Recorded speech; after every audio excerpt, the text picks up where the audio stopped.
Who's the best space dog? Oh, где моя хорошая, хорошенькая моя, ты просто космическая. Eh? Who's the best hairy cosmonaut? It is indeed a lovely sunset, and it reminds me of the skies of Peru. I didn't? I never told you about the wonderful Sky City? Well, it was an extraordinary place, but one filled with dangers. Well, it might have been simple for you to cross it, but you were in a space capsule. I had to rely on my own 2 feet, my noshki. Feet which, I might add, had just crossed the interior, beaten the villain Toll, and helped inspire the Myank to a workers' revolution. Oh, that's all very easy for you to say, but your idea of civilized behavior is licking your own bottom in public. No. My adventures above the clouds were filled with untold dangers, death-defying escapes, and some really quite extraordinarily large bielorybitsa. And it happened like this.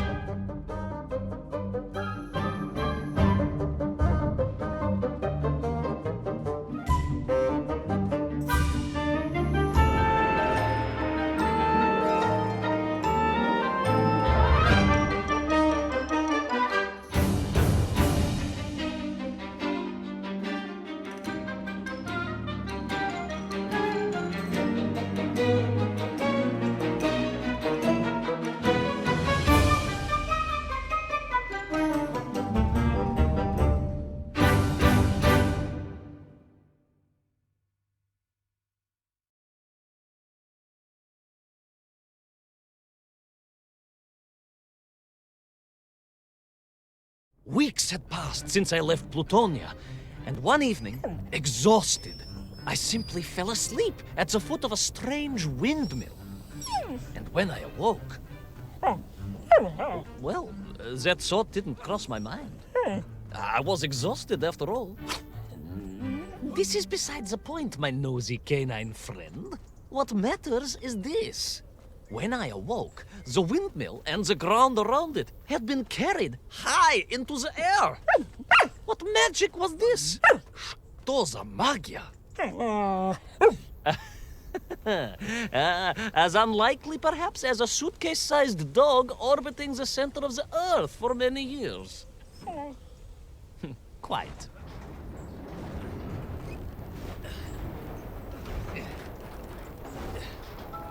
Quick as a flash, Kakmonia, my training leapt into play, and I began to paddle the strange contraption through the clouds in search of answers. It is entirely possible that a miller who owns a windmill capable of levitating high into the air may also own a flying machine. Oh, now you're just being silly. May I continue my recounting of how I sailed over the sky gardens towards the mystical city of Peru? Oh, I must, my moj ušati drug. I must.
What powerful emanations! What mighty gusts!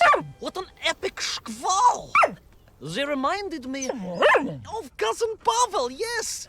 But whereas his rearward zephyrs could curdle milk and tarnish the teaspoons, these magical wafts only serve to carry me aloft and onwards.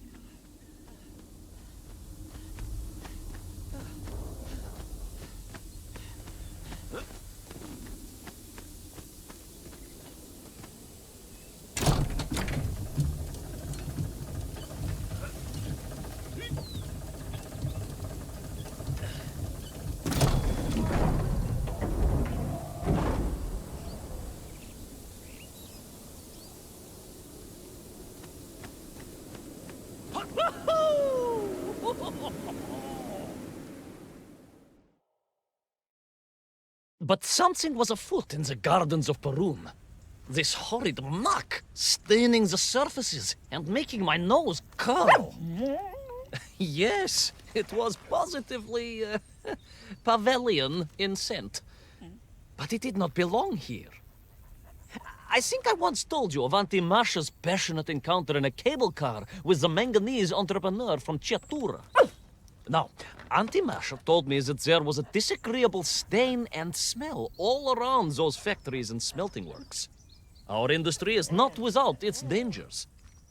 Could it be that the once bucolic gardens of Perun were being corrupted by unchecked pollution? After all, science is a double-edged sword, my bristly confidant. Consider... Of course. I apologize. Proшу прощения. Two-headed dogs is perhaps a rather insensitive analogy, but not without justification in this instance. I have seen the blemished lands around Norilsk, but I could not believe that I would find such pollution here. But this was nothing to the true horror of what was shortly to unfold.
That terrible Strashnaya machina, spewing its poison into the air, had created a monstrous thing. A being.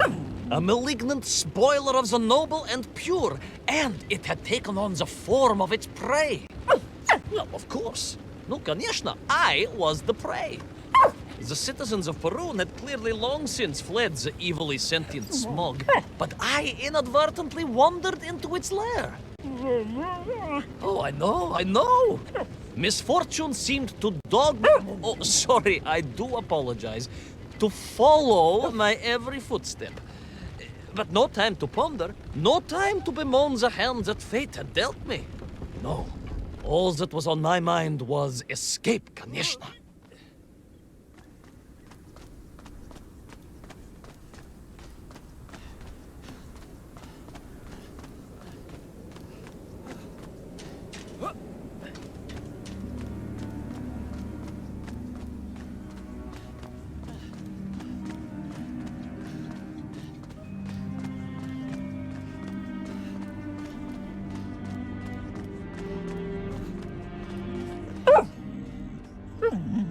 Yes, it was most interesting. The windmill seemed to be from an earlier age. Perhaps this was a devastating warning of the destructive power of unfettered industrialization. I most certainly had not forgotten about the windmills. I did not get carried away. You are missing the point. Perhaps because you are only a small dog. Oh, a brilliant, brave, spacefaring dog, of course, but a small Sabashka nonetheless.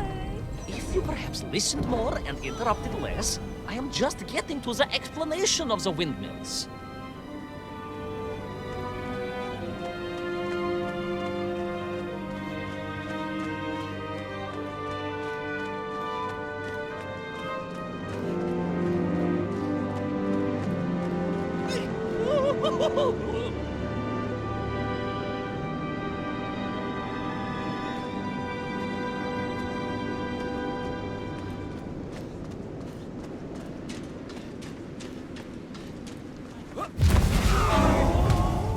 My stinky nemesis was back.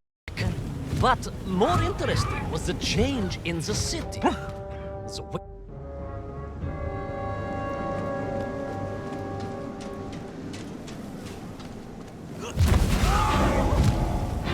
My stinky nemesis was back. But more interesting was the change in the city. As windmills were fading out, clearly obsoleted, mothballed, relics. Instead, a sense of an obsession with power was apparent. Vast engines, terrible machines, ever hungry and reliant on the rapid consumption of fuel, the production of toxic fumes and choking gases. Pride, my pushisti compadre, pride, ambition, the dark side of... Oh, don't be ridiculous, dog. Only a Durak with the intellectual capacity of a ringworm would think windmills are in any way harmful.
Of course, you never had much of a chance to travel.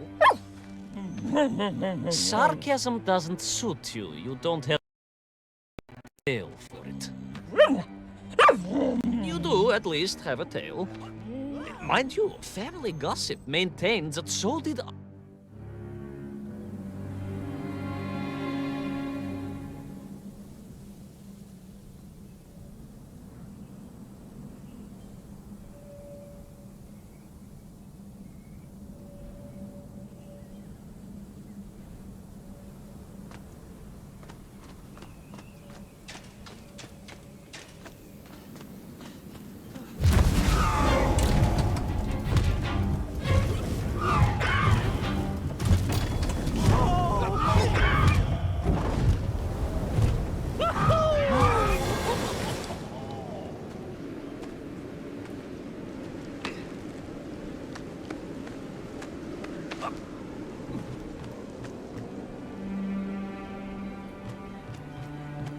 Of course, you never had much of a chance to travel. Sarcasm doesn't suit you. You don't have the tail for it. You do, at least, have a tail. Mind you, family gossip maintains that so did Uncle Rabliem. although it was apparently little more than a stub, and a source of considerable discomfort and social anxiety for him. The question of whether or not Uncle Rablaim wagged his stub is very much off topic. What I am trying to say...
Indeed!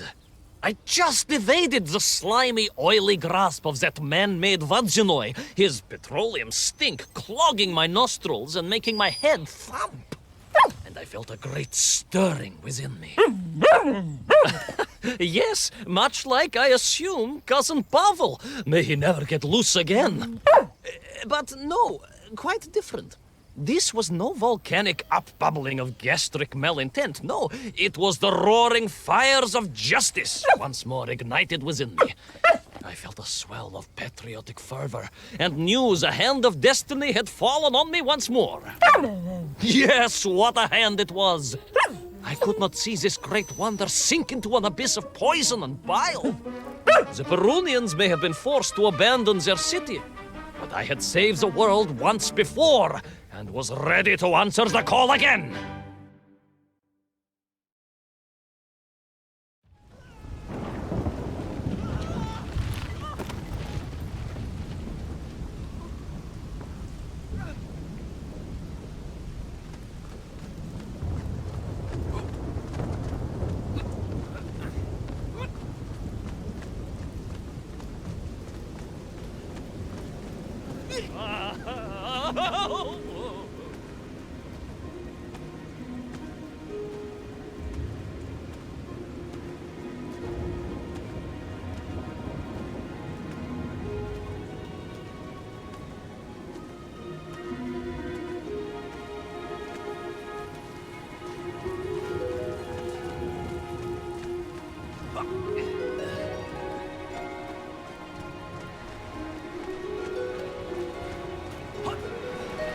What strange metal Bielaribitsa clearly designed to swim through the air?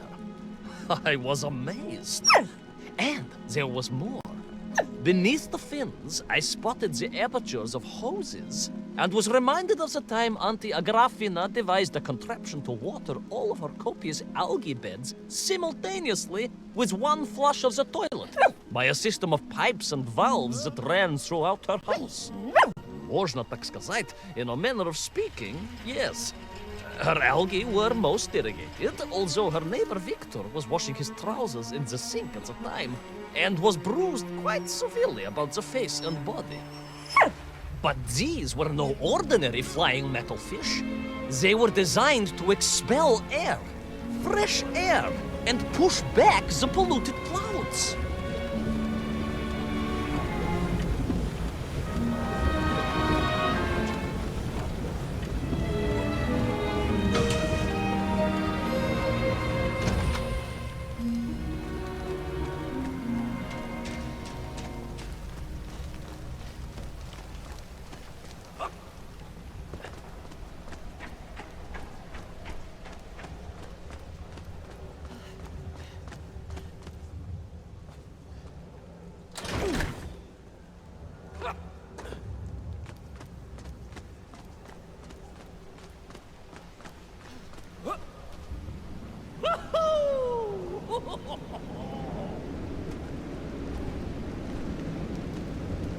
There is, of course, a fine tradition of looking to nature to solve problems of a scientific or military persuasion.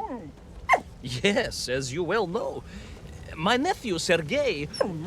Yes, the very same. Poor lad with his dermatological eruptions. Well, Sergei was stationed recently at Kazachya Buchta, where dolphins... dolphins? Were being trained as brilliant aquatic agents of socialism. Why not then be inspired by marine life? Why, there is a fish, I have heard, that can shoot jets of water from beneath the surface to knock its prey off little tiny twigs and into its mouth. If you were to tell the average mushroom sheriff that a dog would orbit the Earth, I suspect you would receive a similarly sneering response. No, that is because you are a small, hairy hound of uncertain parentage. I, on the other hand, am a cosmonaut, the product of many months of training, and I realized the answer to pollution was here all along. The Perunians, tragically, had simply never had time to finish their fleet. If only I could find a working, flying fish. If only. If only. Yes, if only.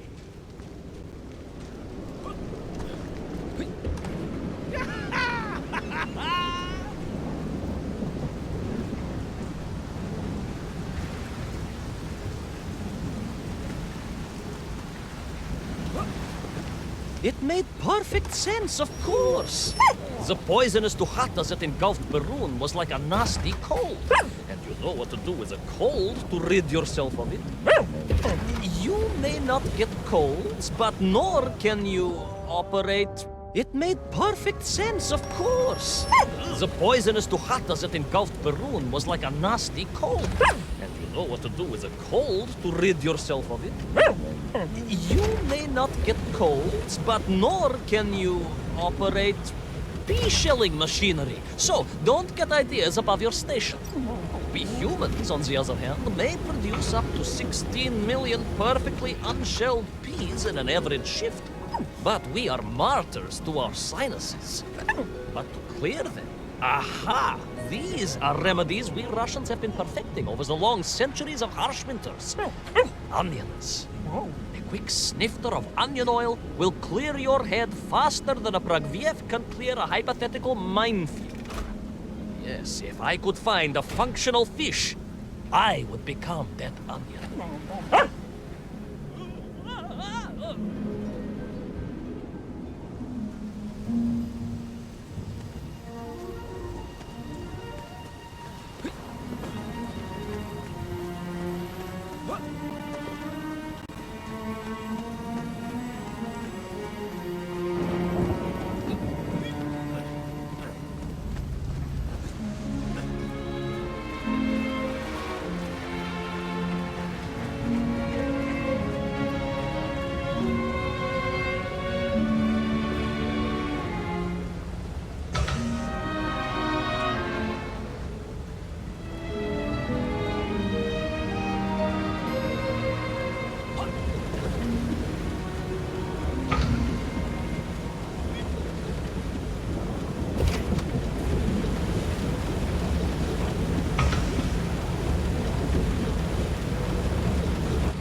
Close.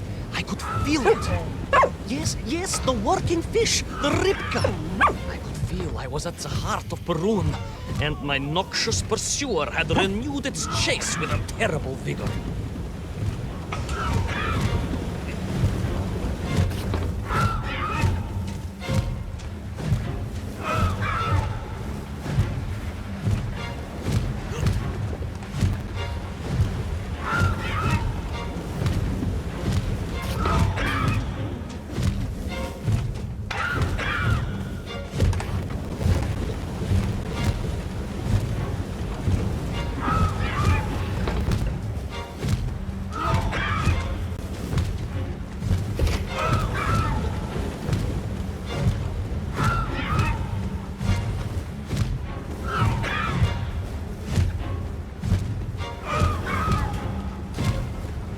Not far now.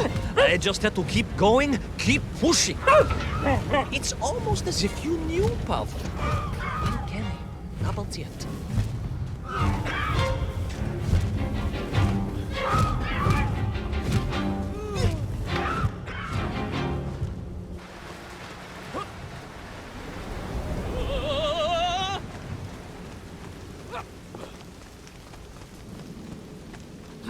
There she was, a beautiful sight, her scales shimmering in the sunlight, her fins poised for action, her onion cannons primed for a great aerial conflict unseen in the annals of human endeavor. And you are just jealous it was a bigger flying machine than yours. No, my bilious pal, it was time for science to fight back. Yes, my hairy compatriot, Paechale, onwards to victory!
Science.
It was a miracle. I found myself swooping through beautiful clear skies, the strange interior sunlight gleaming on the sides of my fishy vessel. I heard birds clear their little throats and begin their wondrous gvalt, the wind gently humming on the fins.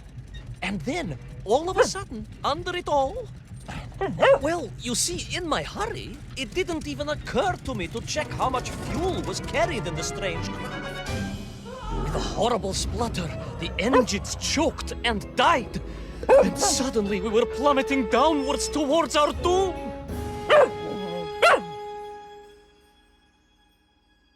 I did not. A simple mistake that many have made. Why, my Aunt Agrafina met her untimely demise being late for a fungal sculpting seminar and making exactly the same error. Only, unfortunately, it left her stranded in sub-zero temperatures just outside Pravachitsinsk. She wasn't found until 18 years after her own funeral, but was perfectly preserved. Remarkable, really. It is beside the point, yes. My fabulous ship had become a terrible prison.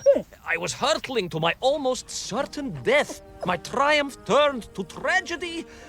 But then... Well, you know what happened next. Even so, moi magnati drug, that is a story for another time. A most extraordinary story, of course, filled with dangers and wonders, and canals, and invasions, and strange doorways to other worlds. But perhaps too long a story for now.